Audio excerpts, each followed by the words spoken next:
নাও রাধা, এবার তুমি মুক্ত হলে। না কৃষ্ণ, ঋণ এখনো বাকি। আমি ঋণের নয়, অহংকারের কথা বলছি রাধা।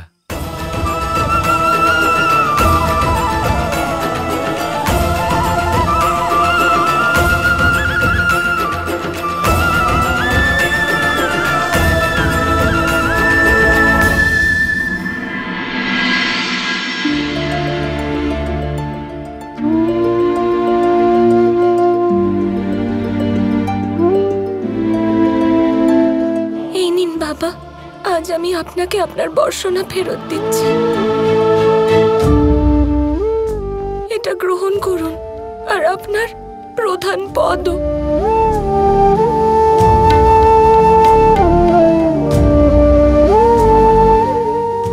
প্রধান হওয়ার পরেই আমার উপরে অহংকার ভর করে। জানি না এই অহংকারের জন্য আমি কার কার হৃদয়ে আঘাত করেছি। অহংকারের নেশায় চূর হয়ে আমি নিজেকে সবার উপরে ভেবেছি, নিজের ইচ্ছেকে অন্যদের আনন্দের উপরে ভেবেছি। আমাকে ক্ষমা করুন বাবা।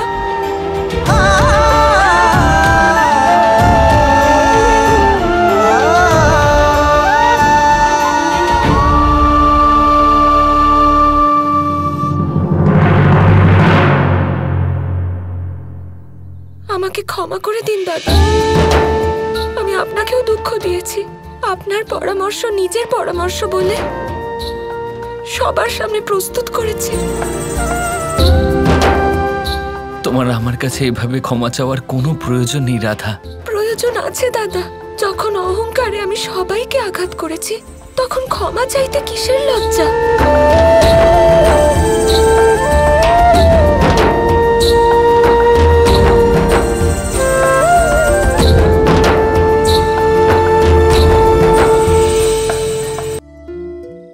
কৃষ্ণ,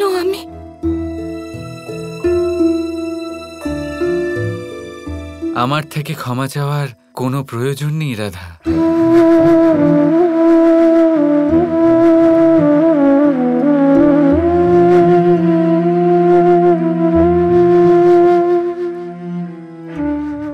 আজ আমার অহংকার ভাঙার পরে আত্মগ্লানি আমাকে ঘিরে ফেলেছে। আমি আপনাদের সবার থেকে ক্ষমা চাইছি। আজ পর্যন্ত যাই হয়েছে তার কৃতিত্ব কেবল আমি নিয়েছি। কিন্তু সত্যি এটাই, আমার প্রতিটা কাজে আপনারা সবাই আমার পাশে ছিলেন। এই মেলাও আপনারাই সফল করেছেন, কিন্তু কৃতিত্ব শুধু আমি নিয়েছি। তাই যদি পারেন আমাকে ক্ষমা করে দেবেন। আমি প্রধান হওয়ার যোগ্য নই, তাই আজ থেকে আপনাদের প্রধান বাবা, আমি নই।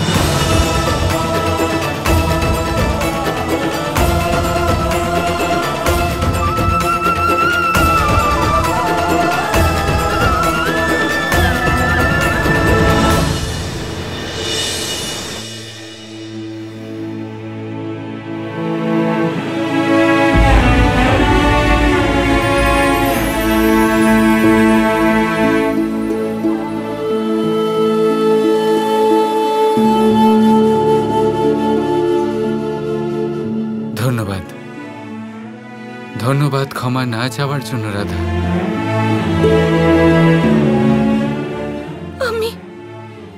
আমি সব বুঝতে পেরে গেছি কৃষ্ণ। আমি অহংকারে পথভ্রষ্ট হয়ে গিয়েছিলাম। নিজেকে তোমার থেকেও বড়, প্রেমের থেকেও বড় ভাবতে শুরু করেছিলাম। কিন্তু এখন আমি সব বুঝে গেছি। না আমি, না তুমি, শুধুমাত্র আমরা। আমি কি করতাম, কিভাবে আর কার থেকে ক্ষমা চাইতাম, তাই না কৃষ্ণ?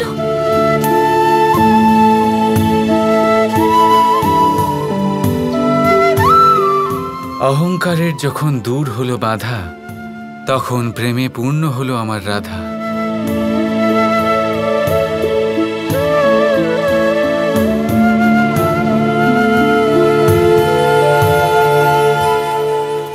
এখন আমার প্রেমে পূর্ণ রাধার ওপর আমি কোনো ঋণের বোঝা কি করে থাকতে দিই?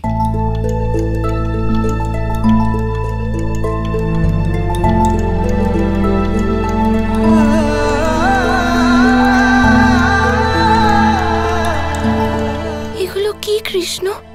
এগুলো আমার সেই বস্তু রাধা যা তুমি এখনো বিক্রি করতে পারো।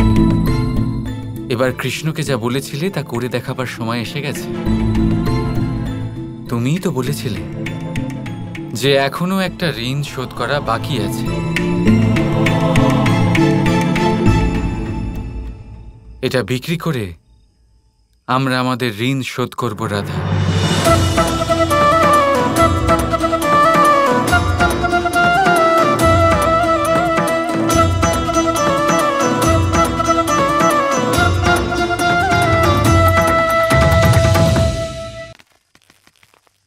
মহাজন কাকা,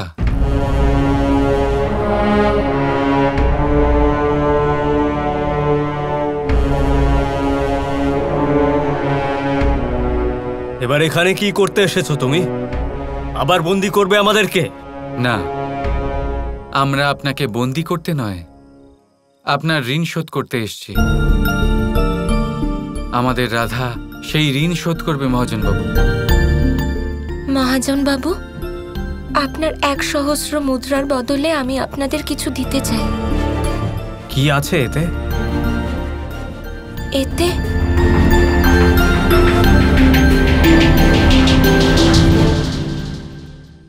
এতে প্রেম আছে।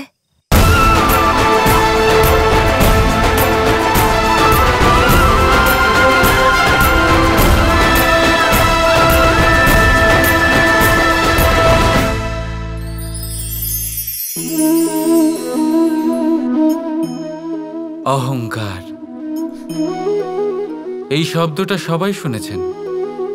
বহু মানুষকে আপনি এটা বলতে শুনেছেন যে ওই ব্যক্তির অহংকার আছে, ওই মানুষটির ক্ষমতার অহংকার আছে, ওই ব্যক্তির নিজের রূপ নিয়ে অহংকার আছে, ওই ব্যক্তির নিজের অর্থের অহংকার আছে, ইত্যাদি ইত্যাদি। কিন্তু এই অহংকার, এর অস্তিত্ব হয় কি করে? এবারে একবার এই হাতটা দেখুন। যদি এই হাতের 5 আঙুল উঠে দাঁড়ায়, আশীর্বাদ। আর যদি এই হাতের 5টা আঙুল একসাথে মুঠো হয়ে যায়, শক্তি। সংকটের বিরুদ্ধে ঢাল। কিন্তু এই একটা আঙুল সংকটের কারণ হয়ে দাঁড়াতে পারে। এই একটা আঙুল শত্রুকে আহ্বান জানায়। এবার অহংকার বলে এই শব্দটাই দেখে নিন। আমাদের থেকে আলাদা হয়ে গেলে হয় অহং। অহং অর্থাৎ ব্যক্তির মনে হয় যে সে আপনদের থেকে, নিজের বন্ধুদের এবং সঙ্গীদের থেকে, নিজের পরিবারের থেকে অনেক উপরে, অনেক শ্রেষ্ঠতর সে। কিন্তু মনে রাখবেন, এই অহংকার কোনো ব্যক্তির অস্তিত্বের বিনাশের প্রথম ধাপ। তাই ঝেড়ে ফেলে দিন এই অহংকারকে, আর বিশ্বাস করুন আমাদের ওপর, কারণ তখনই আপনি শান্তি পাবেন।